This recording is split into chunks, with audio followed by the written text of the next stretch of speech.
I'm Beth Perrell, speaking with Grant Cornwell. He's the president of Rollins College, and we're going to talk about one of your most famous alumni, and probably my favorite, if you don't mind me saying, Mr. Rogers. Mr. Rogers, everybody's favorite.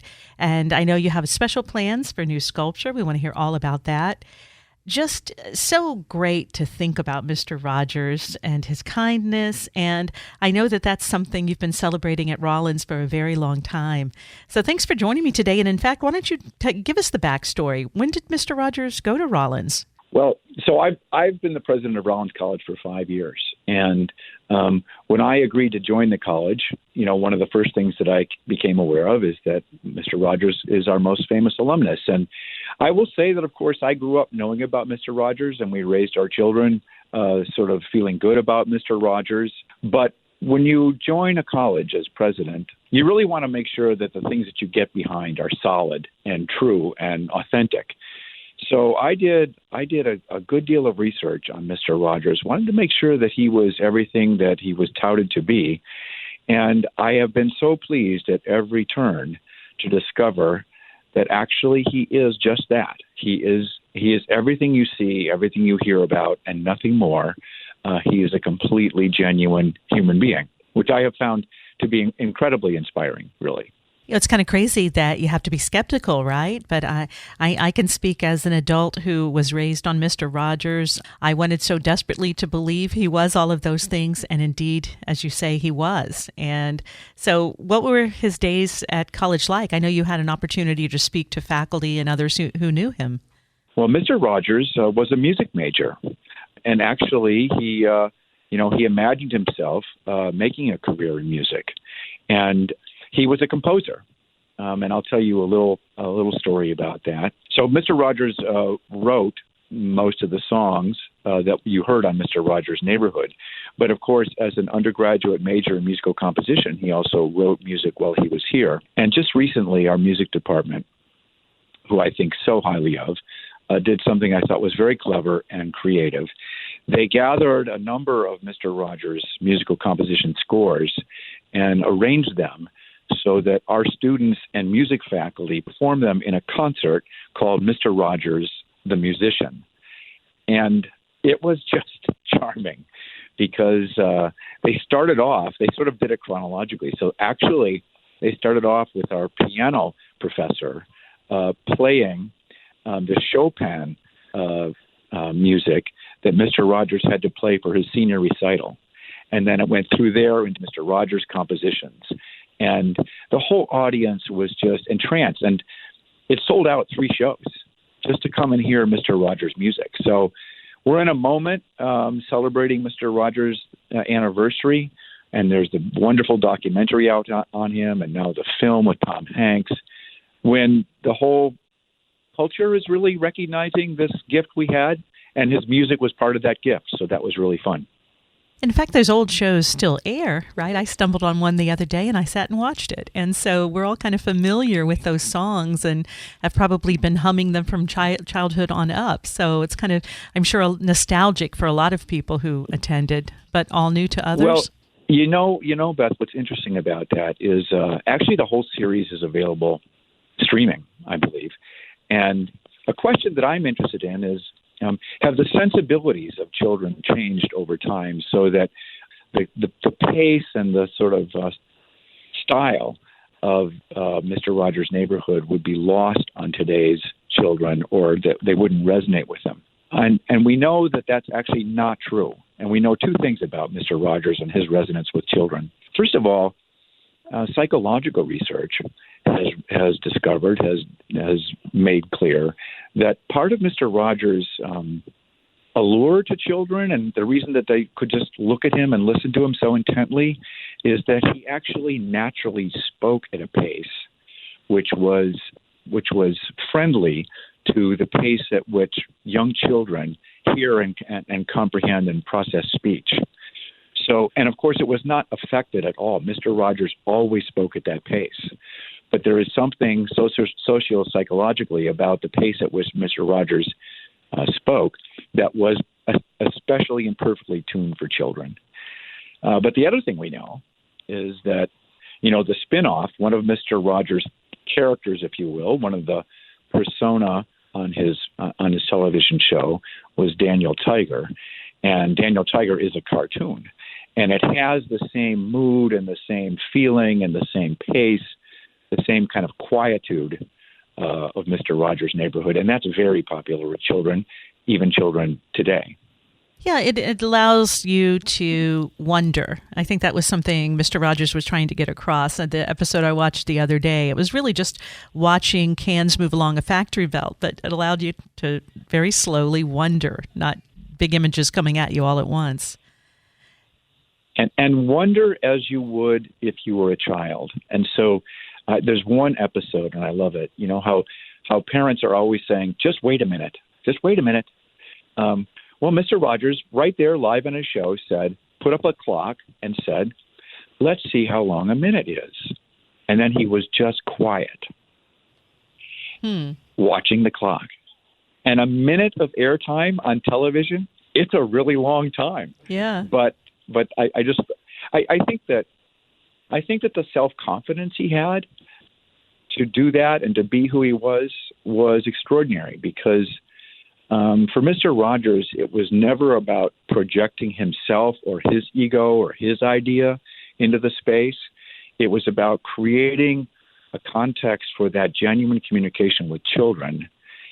So his focus was always on them and totally identified with their reality and their comprehension and their anxieties and their concerns rather than what he wanted to teach them, which I think is just beautiful.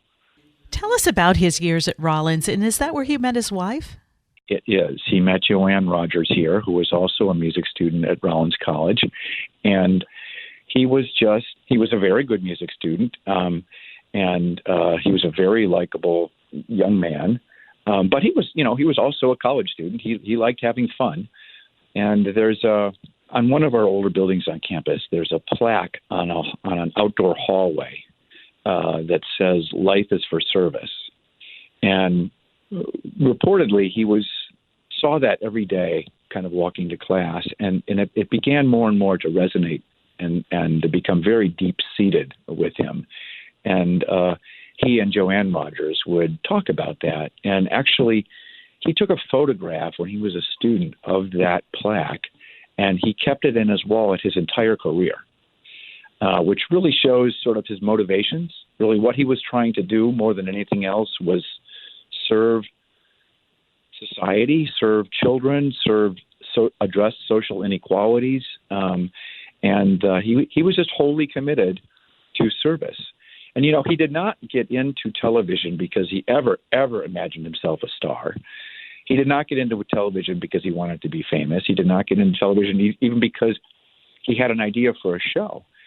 He got into children's television because he was so disturbed by what he was seeing this new medium of television produce for children, which he thought was very destructive and condescending to children and actually out of touch with what he thought would be wholesome, engaging programming, authentic programming for children. So he really entered it as a kind of social activist rather than as an entertainer. And that's why all of his shows, all of the episodes have such deep messages and deep topics, because it wasn't about entertaining. It was really about taking the social issues of the day or the things that children might be anxious about of the day and bringing them right into the show. So in some extraordinary examples, let me just recount a couple of them. When Kennedy was assassinated, Mr. Rogers' Neighborhood had the kingdom where there was the king and then there was the queen. And in that whole puppet theater, they took on the question of assassination on this little children's show. That was incredibly bold, incredibly risky, but done in Mr. Rogers' very, very subtle, very loving way. And then in another episode, at that time, that was still during the sort of Jim Crow era, and civil rights was a major issue. And there was a news story about some what we would call today white nationalists who There were African Americans swimming in a public pool, and they came and poured bleach in it to get them out of the pool, suggesting that blacks and whites did not belong in the same pool. Now, what does Mr. Rogers do with this material? Well, he thinks it's a profound social injustice. He thinks that children are disturbed by this kind of violence when they see it. So he did something so subtle. The policeman in Mr. Rogers' neighborhood was an African American man. And so in one show, Mr. Rogers was sitting in a chair, and he had his shoes off, and his feet were in a little children's wading pool. And he was saying, "Oh, it's so hot today, and it feels so good to have my feet in the water here, cooling them off." And then the policeman came in, and he said, "Officer, would you like to sit down and take your shoes off and put them in the pool with me? Because it's really a hot day, and it feels so good." And so they just very deliberately did that. And here's this African-American police officer sitting with his feet in a pool of water with Mr. Rogers. And then Mr. Rogers, in a way that also has its own illusions, because he was a religious man, dried off the feet of the police officer, making an incredibly humane, compassionate gesture, but still using children's television as social activism. I just find that fascinating. Because certainly parents will talk about things, but when the kids come around, let's not talk about it now. So kids were aware that these things were going on and wondering about them. And here was Mr. Rogers saying it in terms that they could understand and feel. Feeling's a big part of it too, isn't it? Well, it's a huge part of it. And I think parents then, and I think parents now, all of society believes, our sort of naive belief is that, well, children can't really cope with difficult human realities. And so the impulse is to protect them or don't talk about difficult things around young children. And Mr. Rogers just never bought that. He would talk about divorce. He would talk about death, but in ways that were not unnerving. They were actually soothing. They actually made these human realities accessible to children in ways that I think we're still shy about doing. I'm a parent. I would never have. I wouldn't have easily had the confidence or even believed that it was the right thing to do to sort of like engage young children in very difficult topics. But Mr. Rogers did, because sort of, almost with his own kind of psychoanalytic theory, he believed that, well, actually children are experiencing these things. And if you don't talk to them, what they experience is anxiety and sadness. And yet they're not invited to explore it or talk about it. And so he brought these things right into the public ear. Amazing. Absolutely. Those everyday things, too, of afraid of the dark or your friend moves away, all those things that we feel. And as kids, it's kind of like, well, you'll get over it. And instead, Mr. Rogers just laid it bare, and let's talk about it and what it's like. Right. I want to go back to what you were saying earlier about the plaque on the wall. And that whole ethos, is that a part of Rollins today? Is that something that your students kind of think about, and maybe Mr. Rogers was just sort of sort of the beginning of thinking about those kind of things at Rollins? Or has that always been the credo? It's really always been the credo. It's really always been part of the Rollins College ethos. And I would say that it's actually become more transparent and more self-evident since Mr. Rogers. We describe our mission as providing an education for global citizenship and responsible leadership. And we really do have every student try to understand that if you're getting an education at Rollins College, you have a privilege that few of your global peers have, which is not to say that our students are privileged. 85% of our students are in financial aid. Over 20% are eligible for federal Pell Grants, which go to the lowest socioeconomic strata of our economy. So it's not the fact that our students are economically privileged, it's the very fact that by having access to a college education of the kind of quality of Rollins, that you are in a privileged position and you have a responsibility to use that privilege to improve the situation of others who don't. And that has carried through. That inspired Mr. Rogers and inspires us today at Rollins. So at Rollins, you have a very robust program of civic engagement where we have our students put their Rollins education to work in the world through service, even while they're students, but also helping them imagine what they're going to do with their Rollins education when they graduate that is of service. Out of curiosity, do any of the students, because they're so young, do they mention Mr. Rogers? Are they curious about it? I know I've gone on Rollins campus and asked, hey, where did Mr. Rogers hang out? So do the students themselves kind of acknowledge that? Well, we have we lift them up and celebrate them, in some ways lightheartedly, but also sort of as a moral touchstone. So in my, when I speak at campus events, or if something happens on campus, sometimes I will say, what would Mr. Rogers think about this? And to some extent, he's kind of a moral hero in a way that he's larger than life. And so I think the students, I'll tell you, I'm not so sure that they're curious about him now. I mean, they're 18 to 22-year-olds, and now they're really of an age where Mr. Rogers was not part of their childhood.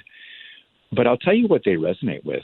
They resonate with this idea of an ethics of kindness, because I think especially students of this moment, of this era, of this political culture, see so much meanness and so much nastiness as part of public discourse that I think that they find both inspiration and comfort in saying, okay, but at Rollins, those are not our norms. That's not the way we talk. That's not the way we treat our fellow students or fellow humanity. That's not what we condone. And they take some moral courage in that, in a way that I think is very aligned with our mission. Well, let's go ahead and let people know that there will soon be a Mr. Rogers statue on a sculpture there on the Rollins campus. So tell us about the artist you've commissioned and what the plans are for this sculpture. Well, it's very exciting. This was not my idea. This wasn't anybody currently on campus idea. This was the inspiration of a trustee of the college who was traveling in Europe and came upon some very prominent sculptures there, and had an opportunity to meet the sculptor, who's a very prominent sculptor, bronze public sculptor, and lives in France, but he's actually from Great Britain. And he engaged them, and then that spawned this idea. And so really, this trustee, Alan Keene, then gathered some of Winter Park residents and several other Rollins alumni and say, let's commission a sculpture of Mr. Rogers for campus. And it's really been through his initiative that's happened, and it is happening. The sculptor's name is Paul Day, D-A-Y, and he recently was on campus for a week just to soak up the lore and the feeling of campus and to hear Mr. Rogers' stories. And we have a wonderful child development center that is a sort of a lab school for our students who are studying child psychology, and there are about 40 children who go there.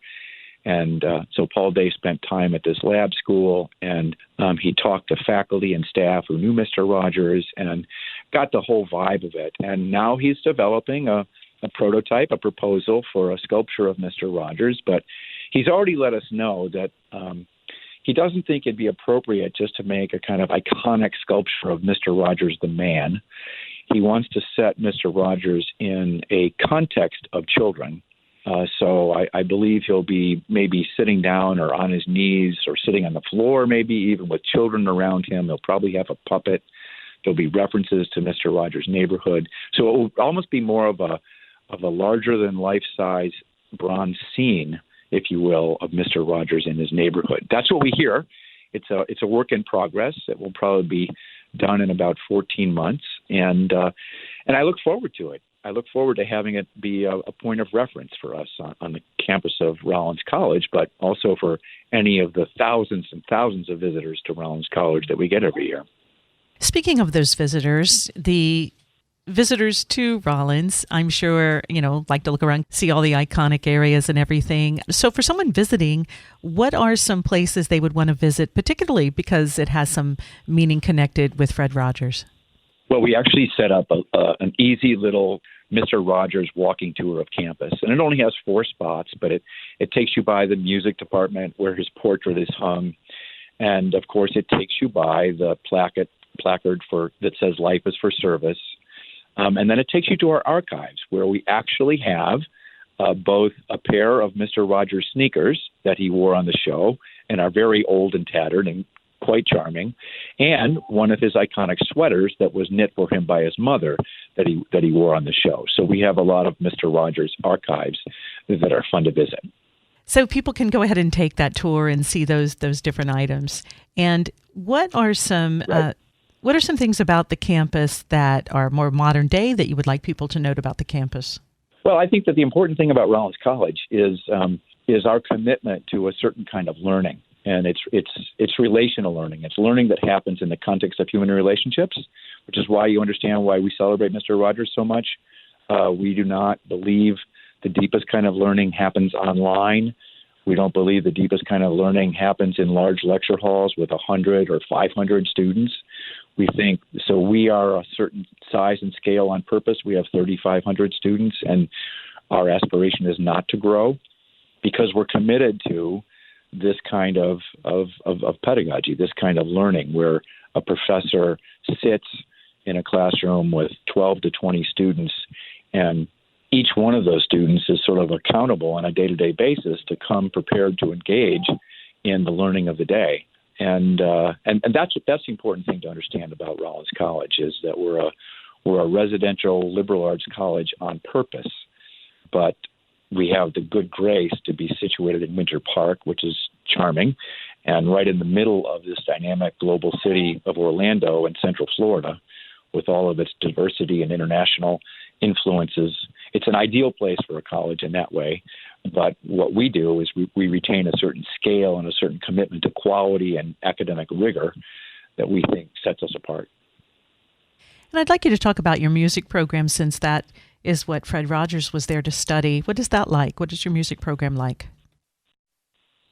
Well, it builds off of what I was just talking about, which is our situation, because here we have a small, very, very high-quality music program, but because we're in Central Florida, both our faculty and therefore our students have access to performance opportunities that you wouldn't anywhere else. We also have associated with Rollins College one of the oldest Bach festivals in the country under the direction of John Sinclair, who's also the chair of our music department.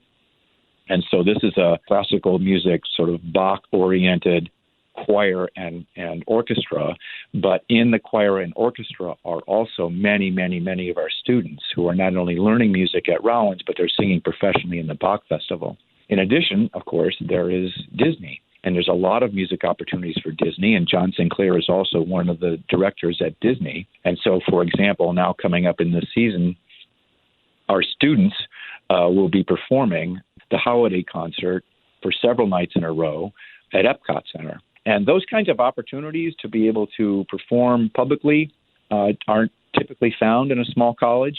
And as a consequence, many of our music students either go into further music education or become professional performers. And no small number of them, there's two now that are part of the Liberty Singers out at Disney.